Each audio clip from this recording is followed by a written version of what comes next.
నమస్కారం, విశాఖ వాజీ న్యూస్కు స్వాగతం. నేను దుర్గా ప్రసాద్. ముందుగా ఈనాటి ముఖ్యాంశాలు. కేజీహెచ్లో చికిత్స పొందుతున్న గిరిజన బాలికలు పరామర్శించిన మంత్రి గుమ్మిడి సంధ్యారాణి.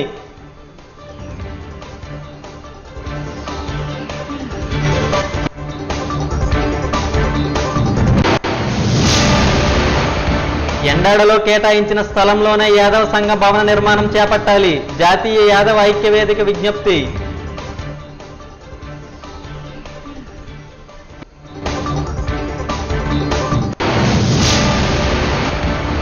సీఎం చంద్రబాబు అమరావతి మీద ప్రేమతో ఉత్తరాంధ్ర అభివృద్ధిని నిర్లక్ష్యం చేస్తున్నారు. మాజీ మంత్రి గుడివాడ అమర్నాథ్ విమర్శ.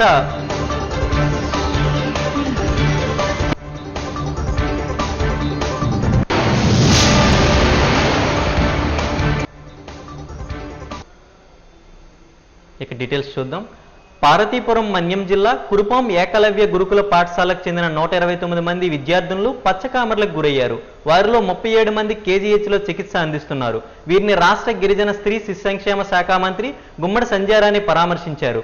స్వయంగా వారి ఆరోగ్య పరిస్థితిని అడిగి తెలుసుకున్నారు. వీరు సత్వరం కోలుకునేలా మెరుగైన వైద్య సేవలు అందించాలని కేజీహెచ్ అధికారులను ఆదేశించారు. ఈ సందర్భంగా ఆమె మాట్లాడుతూ వైద్యుల బృందం గురుకుల పాఠశాలలోనే వైద్య సేవలు అందిస్తున్నట్టు తెలిపారు. కురుపాం గురుకుల పాఠశాలలో ఇప్పుడున్న 30 మరుగుదొడ్లకు అదనంగా మరో 40 మరుగుదొడ్లు నిర్మించనున్నట్టు తెలిపారు. మన్యంలో వర్షాలు పడగానే జ్వరాలు విజృంభించడం సాధారణమని మంత్రి పేర్కొన్నారు. ప్రిన్సిపల్ సహా 2 సిబ్బందిపై చర్యలు తీసుకున్నట్టు తెలిపారు. అనంతరం ఐసీడీఎస్ శిశుగృహంలో పసికందు మృతిపైన మంత్రి స్పందించారు. తీవ్ర దిగ్భ్రాంతిని వ్యక్తం చేసిన ఆమె ఘటనపై విచారణకు ఆదేశించినట్టు తెలిపారు. బాధ్యులపై చర్యలు తప్పవని హెచ్చరించారు.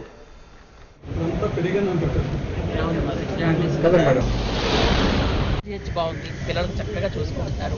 డాక్టర్లు కూడా చాలా బాగా రెస్పాండ్ అవుతున్నారు. ఈరోజు నేను వచ్చానని కాదు, నిన్నటి నుంచి మా డీడీ కానీ మా సెక్రటరీ గారు కానీ ఎవరు ఫోన్ చేసినా వాళ్ళు చాలా బాగా రెస్పాండ్ అయ్యి ఏ బెడ్ ఏంటి అని అంత క్షుణ్ణంగా అడుగుతున్నారంటే ఆలోచించండి. ఆవిడ చాలా హెల్ప్ చేశారు, వర్క్ చేశారు. నేను ఎప్పుడు ఫోన్ చేసినా ఆవిడ చేస్తారు.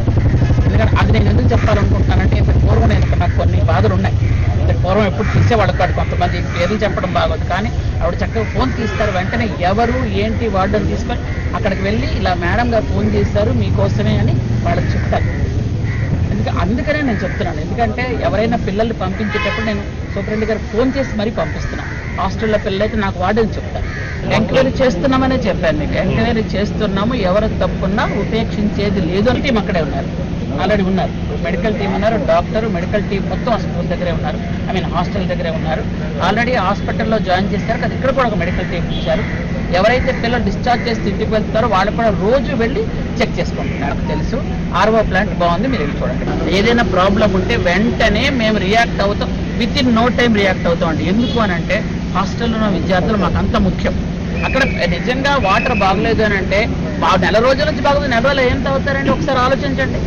అంటే ఎవరో ఒకరు నోటికి ఏదొస్తుందో మాట్లాడుతూ ఉంటారు, మీరు వింటే వెళ్ళొచ్చు. కానీ ప్రతి హాస్టల్లో కూడా తాగునీరు ఉండాలని ఆర్ఓ ప్లాంట్లు పెడుతున్నాం, టాయిలెట్స్ పెడుతున్నాం, మంచి భోజనం ఇస్తున్నాం, మంచి బట్టలు ఇస్తున్నాం. దాంట్లో అందరికీ అక్కడ మెడికల్ కిట్ కూడా ఉంటుంది, అన్నీ పెడుతున్నాం. దానిలో ఎటువంటి ఏదో ఒక ఇష్యూ వచ్చి రాగానే నాలుగు నరం ఉండదు కదండి, ఏమైనా మాట్లాడతారు. కానీ మీరు చూడండి, ఆ స్కూల్కి వెళ్ళి నిజంగా ఆర్ఓ ప్లాంట్ ఉందా లేదా, వాటర్ వస్తుందని మీరు చూస్తే, ఎందుకంటే తెలుస్తుంది కదా.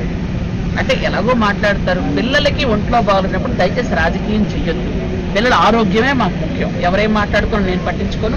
పిల్లలకి అక్కడ అన్ని రకాల సదుపాయాలు అందుతున్నాం లేదన్నది నాకు ముఖ్యం. అందుతున్నాయి, చేస్తున్నాం. ఒకవేళ ఎక్కడైనా లేకపోతే వెంటనే పిల్లలు వచ్చి మాకు అప్లికేషన్ ఇచ్చే వరకు ఆగమండి. అక్కడ ఖచ్చితంగా వార్డెన్ కానీ టీచర్ కానీ మాకు ముందుగా చెప్తారు. అక్కడ మా గురుకులం సెక్రటరీ ఐఏఎస్ గౌతమి గారు ఇవిడికన్నా చెప్తారు. లేదనుకుంటే అక్కడ ఉండే ఏటీడబ్ల్యూ ఆవిడ ఎవరికొరో చెప్తారు. ఇక్కడ డీడీ ఏటీడబ్ల్యూ వెనుక్కున్నారు, వీళ్ళకి ఎవరికైనా చెప్తారు. వాళ్ళు వెంటనే నాకు ఇన్ఫర్మేషన్ ఇస్తారు. ఆర్ఓ ప్లాంట్ ఉంది, ఫుడ్ బాగుంది, అంతా బాగానే ఉంది.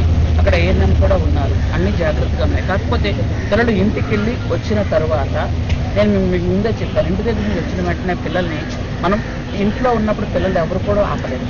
వాళ్ళు ఏం తిన్నారు ఏం తాగారని మనం చేయలేము. కొన్ని జ్వరాలు వచ్చిన తర్వాత వచ్చిన 2-3 రోజుల్లో ఎక్కువ తగ్గిపోతుంటాయి. ఈసారి ఏంటంటే అది వైరల్ ఇన్ఫెక్షన్ లాగా అయింది. అందులో జాండీస్ అంటే మీకు తెలుసు, టాయిలెట్ యూజ్ చేసిన తర్వాత పిల్లలు వాళ్ళు చిన్నపిల్లలు మనకు తెలిసిందే, కరెక్ట్గా శుభ్రం చేయాలనే రూల్ ఏం లేదు. అట్లాంటి టైంలో ఇంకొకరికి వ్యాధికి వచ్చుండొచ్చు, లేదా అక్కడ ఉన్నట్టు పనిచేసిన వాళ్ళకి ఎవరికైనా ముందు జాండీస్ వచ్చుండొచ్చు. అది మేము ఎంక్వైరీ చేస్తున్నాం. వాటర్ అయితే వెరీ ప్యూరిఫైడ్, క్లియర్ అని మనకు రిపోర్ట్ వచ్చింది. అక్కడ అంత పరిసరాలు కూడా అంత చక్కగా ఉంది. హాట్ కుక్డ్ మీల్ ఇస్తాం, అది బాగానే ఉంది.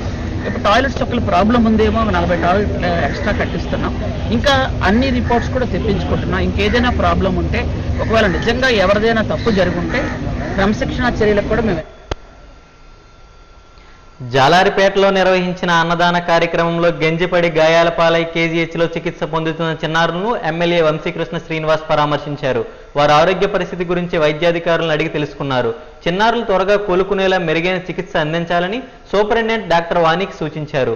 అనంతరం చిన్నారుల తల్లిదండ్రులతో మాట్లాడారు. తమ వంతు సహకారం ఉంటుందని హామీ ఇచ్చారు. ఈ కార్యక్రమంలో డిప్యూటీ సూపరింటెండెంట్ వాసవిలత, ప్లాస్టిక్ సర్జరీ విభాగ వైద్యులు పాల్గొన్నారు.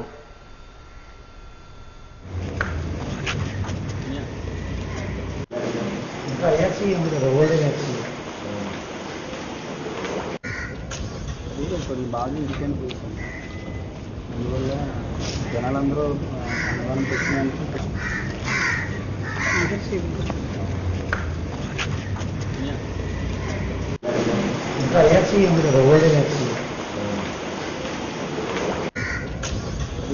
బాగా ఇండికేట్ చేశాను. అందువల్ల జనాలందరూ ఎంతో ఘన చరిత్ర కలిగిన మన సంస్కృతి సాంప్రదాయాలను పరిరక్షించుకోవాల్సిన బాధ్యత మనందరిపైన ఉందని ప్రముఖ ఆధ్యాత్మికవేత్త ఎంవి రాజశేఖర్ అన్నారు. డాబా గార్డెన్స్ అల్లూరి సీతారామరాజు విజ్ఞాన కేంద్రంలో మెలోడీ సాంస్కృతిక వైభవం పేరిట సినీ సంగీత విభావరి నిర్వహించారు. ఈ కార్యక్రమంలో సెంచూరియన్ విశ్వవిద్యాలయం ఛాన్సలర్ ఆచార్య జిఎస్ఎన్ రాజుతో కలిసి ఆయన కూడా పాల్గొని మాట్లాడారు. సాంస్కృతిక వైభవానికి ప్రాధాన్యత ఇవ్వడం సంతోషదాయకమని పేర్కొన్నారు. నగరానికి చెందిన గాయని గాయకులు పలు చిత్రాల్లోంచి ఆ పాత మధురాలను ఆలపించి ఆహుతులను రంజింపచేశారు. ఈ కార్యక్రమంలో వంకాయల సన్యాసరాజు, మట్టపల్లి హనుమంతరావు తదితరులు పాల్గొన్నారు.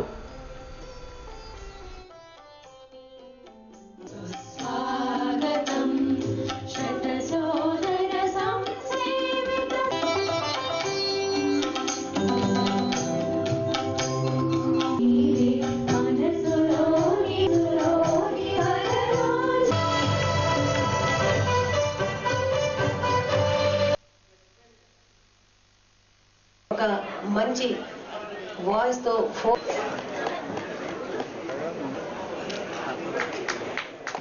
ఒక 1 వీక్ లో కంపోజ్ చేశారండి డ్యాన్స్ మనందరం. అప్పటి విశాఖలో 2000 సంవత్సరం మెలోడీ క్రియేటర్స్ అనేటటువంటి ఒక చక్కని సంగీత సంస్థని ప్రారంభించడం జరిగింది. నేటి మహానగర విశాఖ వచ్చేసరికి 25 సంవత్సరాలు పరిపూర్ణ చేసుకునే గొప్ప ఒక చక్కని సంస్థగా విరాజిల్లుతూ ఉంది. ప్రముఖ సాంస్కృతిక సంగీత సంస్థ మెలోడీ క్రియేటర్స్ 25వ వార్షికోత్సవాన్ని మా సంస్థ అధ్యక్షులు సిహెచ్ సత్యనారాయణ గారు, అలాగే మా ప్రోగ్రాం కన్వీనర్ కడలి వీరస్వామి గారి సారథ్యంలో నేను సంస్థ కార్యదర్శిగా ఈ కార్యక్రమాలు రూపకల్పన చేయడం జరిగింది. గత 25 సంవత్సరాలుగా మహానగర విశాఖలో ఎన్నో సంగీత కార్యక్రమాలు చేయడం జరిగింది. అదే కాకుండా ముఖ్యంగా వర్ధమాన గాయని గాయకులు ఎవరైతే ఉన్నారో బాగా పాడేటటువంటి గాయని గాయకులు వాళ్ళందరినీ కూడా సెలెక్ట్ చేసి వాళ్ళతో కూడా 3-5 గంటల పాటు మంచి సంగీత కార్యక్రమాలు నిర్వహించడం జరిగింది. ఇలా అనేక రకాలుగా ఎన్నో సంగీత కార్యక్రమాలు, ముఖ్యంగా కళాకారులు ప్రోత్సహించేటటువంటి ఒక గొప్ప సంస్థగా మా విశాఖపట్నం మా మెలోడీ కిడ్స్కి ఎంతో పేరుంది. మా మెలోడీ కిడ్స్ సంస్థ నిర్వహించిన కార్యక్రమాల్లో మన నగరానికి చెందినటువంటి పలువురు ప్రముఖులు, అదేవిధంగా చాలామంది రాజకీయ ప్రముఖులు, అలాగే పెద్దవాళ్ళంతా కూడా పాల్గొని మాకు ఎన్నో రకాలుగా ఆశీస్సులు ఇచ్చారు. వాళ్ళందరికీ ఈ సందర్భంగా మేము హృదయపూర్వక ధన్యవాదాలు తెలియజేస్తూ, మరి ఈరోజు అల్లూరి విజ్ఞాన కేంద్రంలో మేము నిర్వహించినటువంటి ఈ 25వ వార్షికోత్సవానికి సెంచూరియన్ గౌరవ ఛాన్సలర్ ఆచార్య జిఎస్ఎన్ రాజు గారు ముఖ్య అతిథిగా విచ్చేసి మా ఈ కార్యక్రమాన్ని ప్రారంభించడం జరిగింది. మా ఆహ్వానాన్ని మన్నించి విచ్చేసిన అతిథులందరికీ కూడా మేము హృదయపూర్వకంగా ధన్యవాదాలు తెలియజేస్తున్నాము. భవిష్యత్తులో సంగీత కళాకారుల అభిమానంతో, ప్రేక్షకుల అభిమానంతో, నగరానికి చెందిన ప్రముఖుల అభిమానంతో ఈ సంస్థ ఇంకా బాగా ముందుకు నడాలని చెప్పి కోరుకుంటూ, యాదవ సామాజిక వర్గానికి గత వైసీపీ ప్రభుత్వం ఎండాడలో కేటాయించిన స్థలంలోనే యాదవ సంఘ భవన నిర్మాణం చేపట్టాలని జాతీయ యాదవ ఐక్యవేదిక ప్రతినిధులు కోరారు. శనివారం విజేఎఫ్ ప్రెస్ క్లబ్లో మీడియా సమావేశంలో మాట్లాడారు. యాదవ సామాజిక వర్గ భవన నిర్మాణానికి గత వైసీపీ ప్రభుత్వం జీవో జారీ చేసిందన్నారు. ప్రస్తుత కూటమి ప్రభుత్వం ఆ జీవోను రద్దు చేసి స్థలం మార్పునకు ప్రయత్నిస్తుందని తెలిపారు. దీనివల్ల యాదవ సామాజిక వర్గానికి తీవ్ర అన్యాయం జరుగుతుందని తక్షణమే కూటమి ప్రభుత్వం తన ఆలోచనను ఉపసంహరించుకోవాలని కోరారు. ప్రభుత్వం స్పందించి ఆ దిశగా చర్యలు చేపట్టాలని విజ్ఞప్తి చేశారు.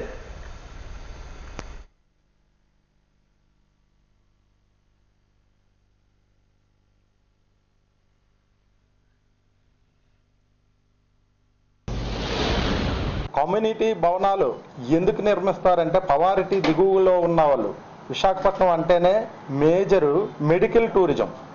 హాస్పిటల్ కావాలంటే ఉత్తరాంధ్ర కాదు, అటు గంజాం నుంచి రాజమండ్రి వరకు విశాఖపట్నమే ఫస్ట్ ప్రయారిటీ ఇస్తారండి. మేజర్ ఆపరేషన్లన్నీ ఇక్కడే చేయించుకుంటారు. ఇందులో పవారిటీ దిగువన ఉన్న వాళ్ళ కోసం ఈ కమ్యూనిటీ భవనాలు ప్రతి గవర్నమెంటు అలాట్ చేయడం జరుగుతుంది.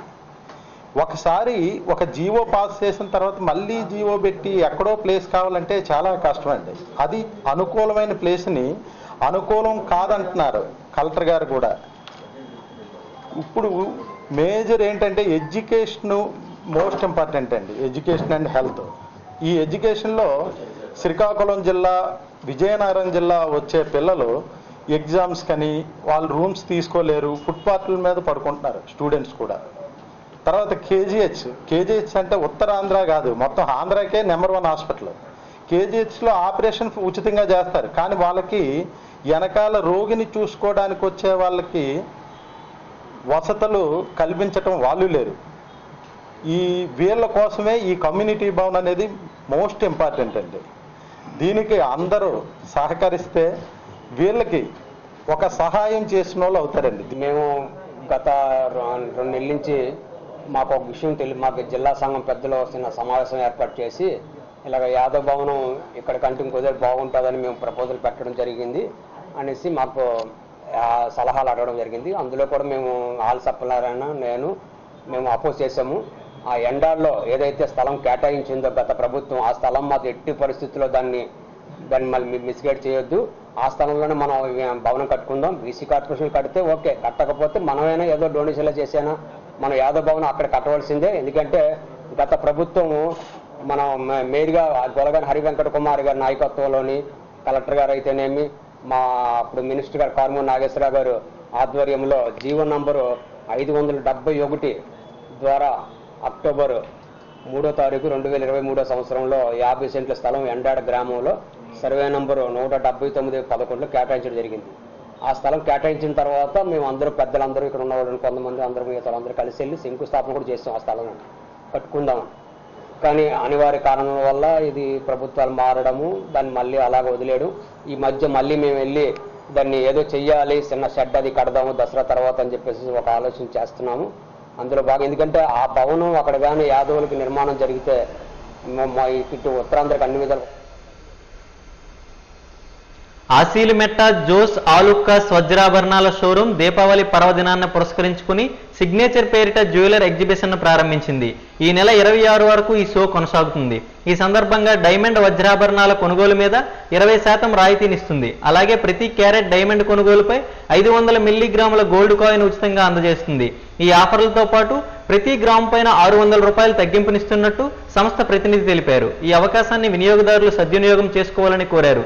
నిత్య నూతన డిజైన్లు, మన్నికకు జోస్ ఆలుక్కాస్ చిరునామా అని వినియోగదారులు పేర్కొన్నారు.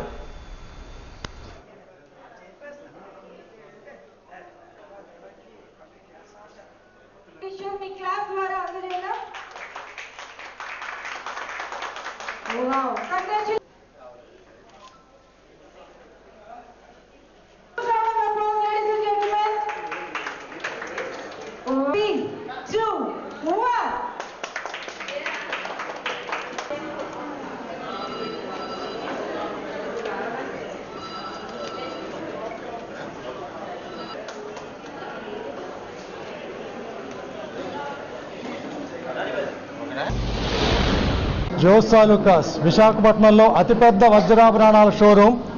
నిత్య నూతనమైన డిజైన్లతో ఎప్పుడూ కూడా ఆభరణాలు అందించే సంరంభంలో ముందు ఉంటుంది. ఈరోజు ఈ శుభ సాయంత్రం వేళ సిగ్నేచర్ అనేటువంటి మా ప్రత్యేకతో కూడిన డైమండ్ వజ్రాభరణాలని ప్రారంభోత్సవంగా వినియోగదారుల ముందుకు తీసుకొచ్చాము. ఈ శుభ సందర్భంలో వినియోగదారులకి 20% డిస్కౌంట్ డైమండ్ మీద ఇస్తున్నాం. మరియు ప్రతి క్యారెట్ డైమండ్ కొనుగోలుపై 500 మిల్లీగ్రాముల గోల్డ్ కాయిన్ ఉచితంగా కూడా ఇస్తున్నాము. అంటే జోసాలుకాస్ అంటే బంగారం దుకాణం అని కాకుండా మేము వజ్రాభరణాల్లో కూడా ముందుంటున్నాము. సిగ్నేచర్ బ్రాండే మాకు ఫ్లాగ్షిప్ షోరూమ్కి కావలసిన హంగుల్ని వినియోగదారులకు అందిస్తోంది. ఇంకా దీపావళి ఉత్సవం సందర్భంగా 600 రూపాయల తగ్గింపు ప్రతి గ్రాముపై. ఎందుకంటే ఈ రోజుల్లో బంగారం రేటు పెరుగుతున్న సందర్భంలో ఇంతటి ఆఫర్ ఇవ్వడం అన్నది జోసాలుకాస్కి మాత్రమే చెందింది. సో వినియోగదారులందరూ కూడా ఈ అవకాశాన్ని సద్వినియోగపరుచుకోవాల్సిందిగా కోరుతున్నాం. నేను గత 10 ఏళ్ళుగా నేను జోస్కి కస్టమర్ ఉన్నాను. ఒకసారి ఇక్కడ వచ్చిన తర్వాత వేరే ఎక్కడ పోవాలనిపించదు. ఇంతవరకు మనం ట్రెడిషనల్ ఆర్నమెంట్స్ చూస్తూ వచ్చాము. అండ్ ఇప్పుడు డెలికేట్ జ్యువెలరీస్ చూసాం ఇంతకాలం మేము డైమండ్ జ్యువెలరీలో. ఇప్పుడు సిగ్నేచర్ కలెక్షన్ ద్వారా ఈ హెవీ డైమండ్ జ్యువెలరీ, చాలా బ్రెత్ టేకింగ్ డైమండ్ జ్యువెలరీ చూస్తున్నాము. అండ్ ఐ హోప్ ఇది అందరికీ అందుబాటులో ఉండగలదు, జోస్ వాళ్ళు ఇవ్వగలరు. And I'm really thankful to Jos for all these services. నేను జాస్ నుంచి పర్చేస్ చేస్తూ చాలా ఇయర్స్ నుంచి పర్చేస్ చేస్తున్నా. నా 90% ఆఫ్ ద జ్యువెలరీ నేను జాస్ నుంచే పర్చేస్ చేసా. Quality is always on point and the designs are always top notch. Hospitality, no words. I love their hospitality. That's the reason I keep coming back to the Jaws again and again, and I hope to continue my journey. కూటమి ప్రభుత్వం 15 నెలల దుర్మార్గ పాలనపై YCP అనేక ప్రజా పోరాటాలు చేసినట్టు ఆ పార్టీ అనకాపల్లి, విశాఖ జిల్లాల అధ్యక్షులు గుడివాడ అమర్నాథ్, కేకే రాజులు తెలిపారు. మద్దిలపాలెం వైసీపీ కార్యాలయంలో వారి మీడియా సమావేశంలో మాట్లాడారు. సీఎం చంద్రబాబు అమరావతి మీద ప్రేమతో ఉత్తరాంధ్ర అభివృద్ధిని నిర్లక్ష్యం చేస్తూ ఈ ప్రాంత ప్రజలకు తీరని ద్రోహం చేస్తున్నారని ధ్వజమెత్తారు. దీనిపైన ఈ ప్రాంత ప్రజలకు మమేకం చేస్తూ పోరాటం చేస్తామని చెప్పారు. జగన్ సీఎంగా ఉన్నప్పుడు ఉత్తరాంధ్ర అభివృద్ధికి పాటుపడ్డారని తెలిపారు. ముఖ్యంగా మాలపాడు పోర్టు, భోగాపురం ఎయిర్పోర్ట్ లాంటి నిర్మాణాలు చేపట్టడంతో పాటు ఉత్తరాంధ్ర ప్రాంతానికి 4 మెడికల్ కాలేజీలు తీసుకొచ్చినట్టు గుర్తు చేశారు. ఈ సమావేశంలో మాజీ ఎమ్మెల్యేలు తైనాల విజయ్ కుమార్, చింతలపూడి వెంకటరామయ్య పాల్గొన్నారు.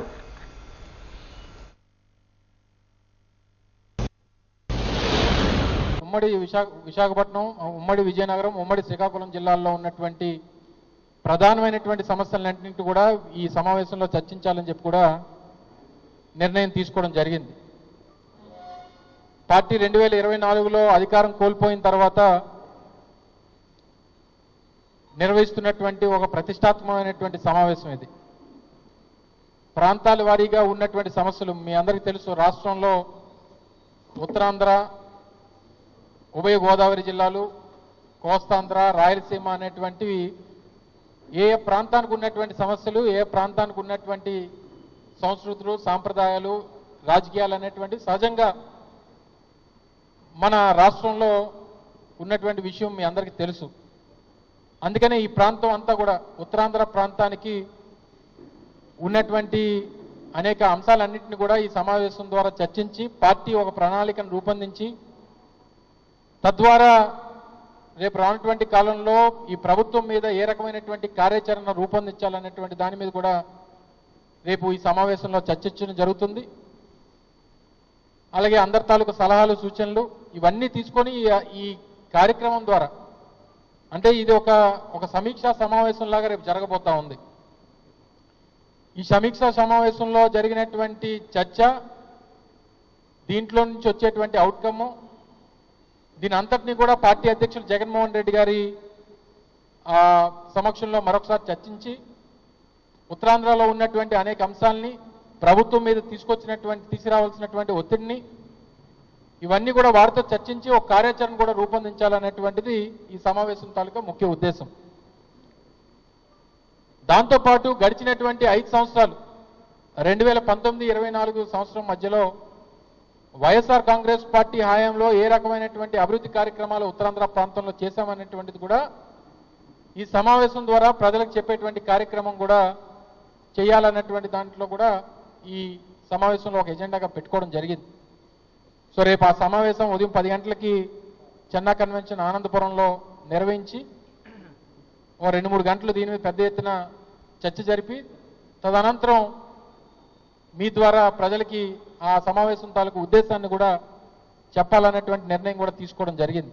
సో మిమ్మల్ని కూడా రేపు ఆ కార్యక్రమానికి ఆహ్వానిస్తాం.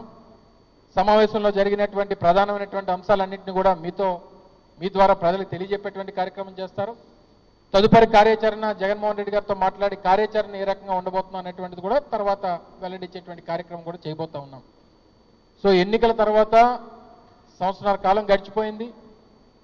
ఉత్తరాంధ్రకు సంబంధించినటువంటి అనేక అంశాలన్నింటినీ కూడా ఈ సమావేశం ద్వారా చర్చించి ఈ సమావేశానికి ఒక ప్రత్యేకతను తీసుకురావాలి. ఈ సమావేశం ద్వారా ఈ ప్రాంతానికి మంచి జరిగేటువంటి దానికి వైఎస్ఆర్ కాంగ్రెస్ పార్టీ ముందడుగు వేయబోతా ఉందనేటువంటి విషయాన్ని మరొకసారి మీ ద్వారా ప్రజలందరూ కూడా తెలియజేస్తూ ఉన్నాం. సో తప్పకుండా ఈ సమావేశం ద్వారా వచ్చేటువంటి అవుట్కమ్ ఏదైతే ఉందో అది ఈ ప్రాంతానికి ఉపయోగపడేటువంటి విధంగా ప్రభుత్వం మీద ఒత్తిడి తీసుకొచ్చేటువంటి విధంగా ఉండబోతుంది అనేటువంటి విషయాన్ని కూడా ఈ సందర్భంగా తెలియజేస్తూ, దాంతోపాటు రేపు 9వ తారీఖున నిన్ననే ప్రకటించాం, అనకాపల్లి జిల్లా నర్సీపట్నంలో నిర్మాణం జరుగుతున్నటువంటి మెడికల్ కాలేజ్ ఈ కూటమి ప్రభుత్వం వచ్చిన తర్వాత ఆగిపోవడం, తర్వాత ఈ రాష్ట్రంలో 10 మెడికల్ కాలేజీలని ప్రభుత్వ మెడికల్ కాలేజీని ప్రైవేట్ పరం చేస్తున్నటువంటి సందర్భంలో దీనికి పూర్తిగా ప్రజలు వ్యతిరేకంగా ఉన్నారు. వైఎస్ఆర్ కాంగ్రెస్ పార్టీ ఈ గొప్ప కార్యక్రమాన్ని చేపట్టినటువంటి తరుణంలో దీన్ని ఆపుతున్నటువంటి కూటమి ప్రభుత్వం మీద ప్రతిపక్షంగా వైఎస్ఆర్ కాంగ్రెస్ పార్టీ ఒక ఉద్యమాన్ని చేపడతా ఉంది. సామాన్యులు దీన్ని వ్యతిరేకిస్తూ ఉన్నారు. ఇప్పటికే అనేక సందర్భాల్లో ఆ కార్యక్రమాన్ని నిరసిస్తూ తీసుకున్నటువంటి ఆ నిర్ణయాన్ని నిరసిస్తూ అనేక కార్యక్రమాలు చేపట్టాం. సో వీటన్నిటితో పాటు ప్రధాన ప్రతిపక్షంగా ఉన్నటువంటి వైఎస్ఆర్ కాంగ్రెస్ పార్టీ, ముఖ్యంగా జగన్మోహన్ రెడ్డి గారు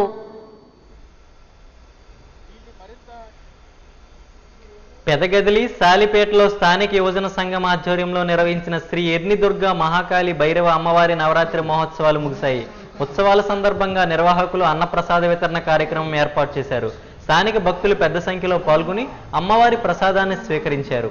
ఈ సందర్భంగా నిర్వాహకులు మాట్లాడుతూ ఏటా శ్రీదేవి నవరాత్రి మహోత్సవాల్లో భాగంగా ఇక్కడ శ్రీ ఎర్నిదుర్గ కాళీమాత అమ్మవారిని ప్రతిష్ఠించడం ఆనవాయితీ అని తెలిపారు.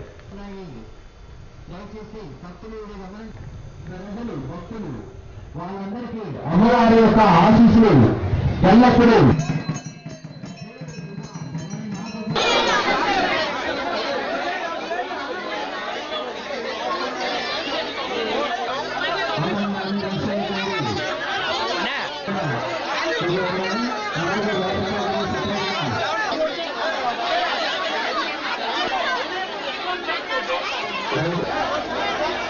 భక్తులు ఎర్నిదుర్గ మహాకాళి భైరవ అమ్మవారు.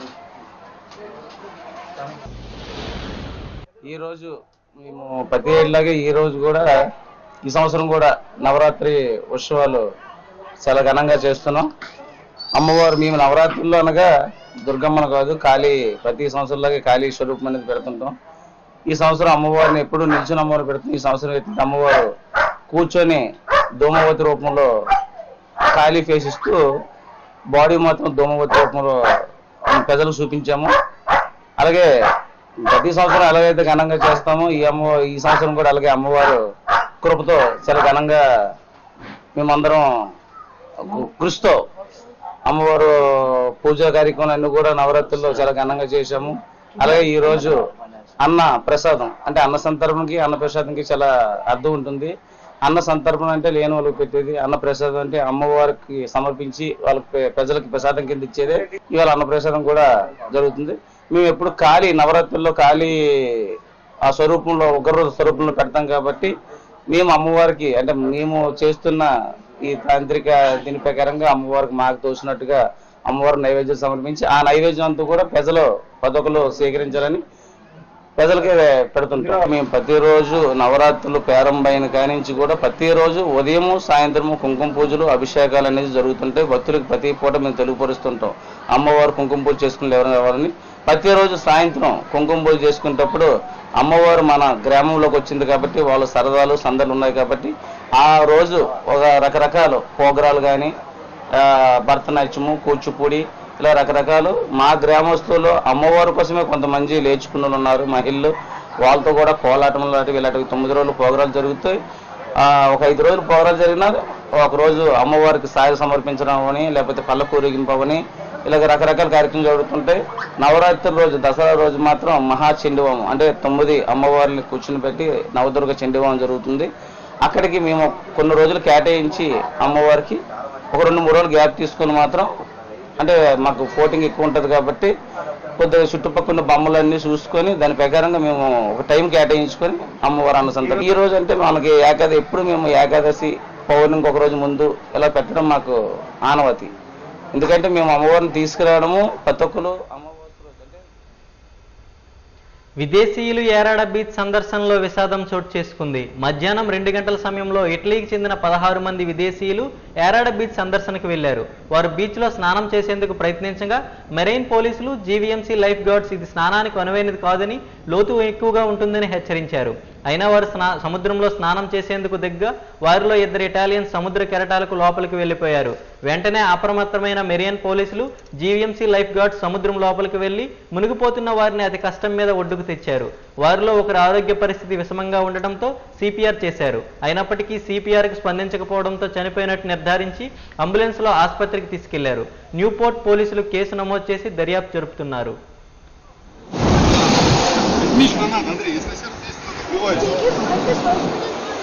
అంబులెన్స్కి ఫోన్ చేస్తాం మేడం.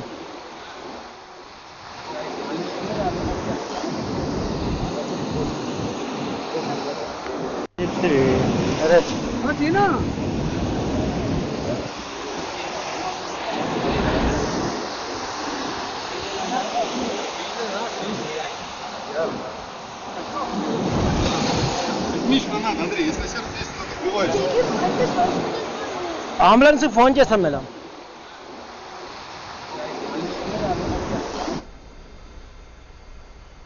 వాజీనిస్ ముగించే ముందు ముఖ్యాంశాలు మరొకసారి. కేజీహెచ్లో చికిత్స పొందుతున్న గిరిజన బాలికలు పరామర్శించిన మంత్రి గుమ్మడి సంధ్యారాణి.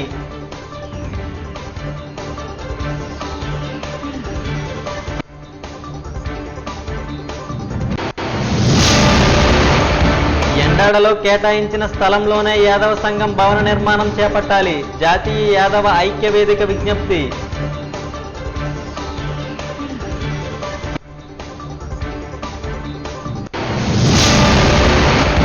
సీఎం చంద్రబాబు అమరావతి మీద ప్రేమతో ఉత్తరాంధ్ర అభివృద్ధిని నిర్లక్ష్యం చేస్తున్నారు. మాజీ మంత్రి గుడివాడ అమర్నాథ్ విమర్శ.